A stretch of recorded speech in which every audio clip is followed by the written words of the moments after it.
this is optibotimus coming to you with another video review. And today we're going to be taking a look at the Transformers Dark of the Moon Deluxe class, Jolt. Now, whether or not Jolt actually does appear in the new Dark of the Moon movie, however, Jolt does return to us in toy form, looking much different and transforming much differently than his previous version. And that's really about all that I have good to say about this figure, that we're getting another Jolt. But that's really not that good. As you can see, there is a huge difference between the previous Revenge of the Fallen version and the new Dark of the Moon version. First thing that's going to jump out at you is the color is much different. This color is beautiful. I absolutely love the way this guy looks.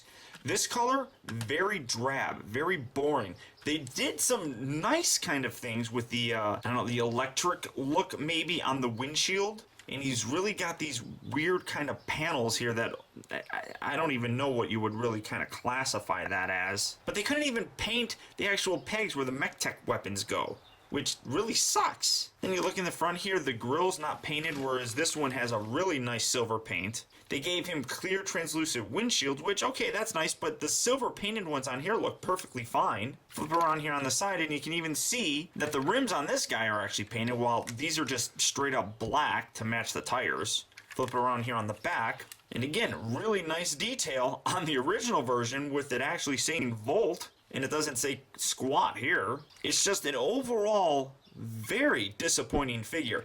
It still is a very nice car mold. I like the Chevy Volt car itself, but the paint applications on here are just terrible. They're completely lacking. Now, as I said, he does come with his Mech Tech weapon, which you just take it and you pull this forward and you fling it all over the place. And it goes from this kind of gun thing to this kind of gun thing, and it can plug into either hole at the roof, which, oh, that's fantastic. That's nice. All right, that works. A lot of these new Dark of the Moon figures have these Mech Tech ports that have two sides that you can put it on either one, but it's really kind of disappointing that they didn't actually paint it. The molded detail's still there. As you can see, it's still molded just like the rest of the roof, but with lacking any kind of paint, it really kind of just looks weird. Now, to transform them, it's actually a pain in the butt, and I really do not like transforming this guy. First, I'll usually come around here to the back, separate these, and kind of rotate these down and around, just like so. Then come around here to the bottom, and you see his hands. Go ahead, pull these out, and these are going to swivel outward like this. And that's pretty much the best part of this transformation. The rest of it sucks. Come around here, separate this panel, and then this panel from the side, and then you can pull these legs out just like so. Come around in here, and then you want to stick your finger kind of up inside this section right here and push it out just to kind of separate it just a little bit, and then take these sections and fold them down just like so. Take this and fold this all the way back, and then this section right here, you're going to see a little tab on the inside here that's going to peg into that hole. Just kind of line that up, push that in. You can rotate these around just like so, and there's that. Take his legs, separate them, and then his legs kind of suck too. Kind of fold these down, kind of pop that down, and then this little section here will fold forward, and then that kind of sort of tabs into place just like that. Do that on this side as well. There we go, like that. Tab that in just like so, and then position these, and it's going to be kind of weird. When you stand him, it looks like he's standing on his tippy toes like that. Kind of rotate these arms down, and these arms are terrible. There we go.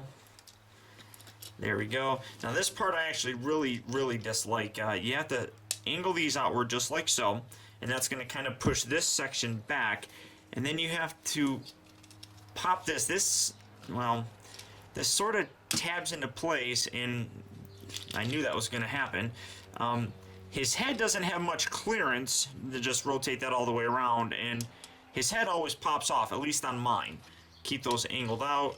These actually can spread a little bit, just like so, and position his legs, and his legs are really kind of, like I said, goofy looking. But here you have Jolt in his robot form. Now, it's not that it's a bad transformation. It's just it seems like you really have to kind of pull things to be able to slide other parts out. And I really don't like that. Especially when you're trying to get the clearance from his legs to clear through this section right here to kind of separate, and then like I said, just keep those kind of separated. And his head, as you can see, he's got this big giant crest thing here, which has a hard time clearing through this without you guiding it with your hand all the way around, like so. And then if you pull it out too much, the head, well, it didn't do it then, but the head pops off. And I just really do not like the way this figure looks. It's not appealing to me at all. As you can see, very limited in terms of the paint applications on this guy, especially in his head. Very kind of drab. I mean, they painted his eyes, they painted his mouth area, but the rest, and of course they painted his light piping so he doesn't really have any. These arms do not peg into anything here, and I guess that gives them a little bit extra articulation, but the rest of the arms are really dumb. They're ball jointed up here. They bend outward. They rotate at this weird kind of V-shaped joint, I suppose, so it rotates like this, but then rotates like this. So the arms are just really wacky and weird. Nothing at the waist, ball jointed hips. He's got 2 points here at his knee, and a little bit of pivot here in his foot. But then he, like I said, it looks like he's standing on his tiptoes, which to me just kind of makes it look like he's goofy, and his head's always leaned back. I just really do not like the way this guy looks at all. Now, compared to his previous version, I just really think the Revenge of the Fallen version is much better looking than this guy. I see what they were trying to do there. I mean, this guy's got a lot of panels all over the place that are kind of just messy and in the way. And I can see where they were trying to clean things up with this guy, but it just really doesn't work for me. Almost all of the other Deluxe Dark of the Moon figures, well, sure, you know, they're smaller, so there's a little bit of a setback there, and they at least seem to show some level of improvement over the previous existing mold. That's not the case with this guy, in my opinion. Just to me, it's a rather overall disappointing figure entirely. Now, he does have his Mech Tech ports, which you can see one here in the back, which I don't know why you would want to put this here, because it's not like you can really do anything with it up here, and that gets in the way, so that's kind of stupid. He's got them on the side here. Now again, gone are his whips, but you can have this, and I guess that maybe that's like a whip. And then you have these little bits here. I guess you can fold these out.